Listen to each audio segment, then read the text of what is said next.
Sack the queen. Can you sack the queen? Welcome back to our channel. மேலே காட்டின வீடியோக்கு white track ஆட try பண்ணாங்க. அது எப்படி ட்ரை பண்ணாங்கன்னு பார்க்கலாம். இந்த பிஷப் தூக்கி இங்கே வச்சாங்க. இப்போ ராணியெல்லாம் மூவ் பண்ண முடியாது. ஏன்னா ராணியை மூவ் பண்ண ராஜா செக்கு. அதனால் என்ன பண்ணலாம், ராணியை வச்சு அஃப்கோர்ஸ் இப்படி வெட்டிடலாம். வெட்டினதுக்கப்புறம் என்ன பண்ணக்கும், தேவையான பிஷப் போச்சுன்னு நினைப்பாங்க. அது மூவ் இல்லை. இப்போ இந்த ராணியை தூக்கி இப்படி வச்சுட்டோம்னு வச்சுக்கோங்க. இப்போ ராணியும் 1 செகண்ட் ராணி அரெஸ்ட் ஆகிருக்கும். ராணியை நவுத்த முடியாது. ஒரே ஒரு வழியெல்லாம் இருக்கு. இந்த ராணியை இப்படி வெட்டிடுவாங்க. வெட்டினதுக்கு அப்புறம் மேட்சுக்கு டிரா ஆடணுங்கிற பட்சத்தில் நீங்க என்ன பண்ணணும்னா, இந்த ஒயிட் சோல்ஜரை தூக்கி இங்க செக் வைக்கணும். நீங்க அவசரப்பட்டு இந்த சோல்ஜரை வெட்டிட்டீங்கன்னா அவங்களுக்கு மூவ் கிடைச்சிரும். இப்படி மூவ் பண்ணிட்டு போயிட்டே இருப்பாங்க.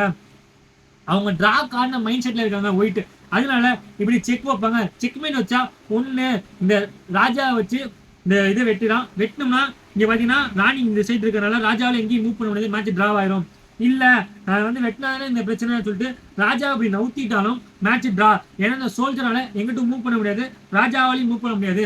அது டிரா கார்டுனா இந்த மாதிரி மெத்தட் யூஸ் பண்ணலாம். ஏன் அவங்க டிரா கார்டுன்னு பார்த்தீங்கன்னா அவங்கள்ட்ட பவர் இல்லை. ஒரு ராணி, ஒரு பிஷப், ஒரு சோல்ஜர் தான் இருக்கு. அதே பிளாக்ல பார்த்தீங்கன்னா ஒரு ராணி, ஒரு ராஜா, ஒரு பிஷப், 4 சோல்ஜர் இருக்கு. அதனால தான் அவங்க டிரா மூவ் பண்ணாங்க. இந்த வீடியோ லைக் பண்ணுங்க. செஸ்ஸுகளால உங்க ஃப்ரெண்ட்ஸ் ஷேர் பண்ணுங்க. மறக்காம சேனல் சப்ஸ்கிரைப் பண்ணுங்க. Thank you guys.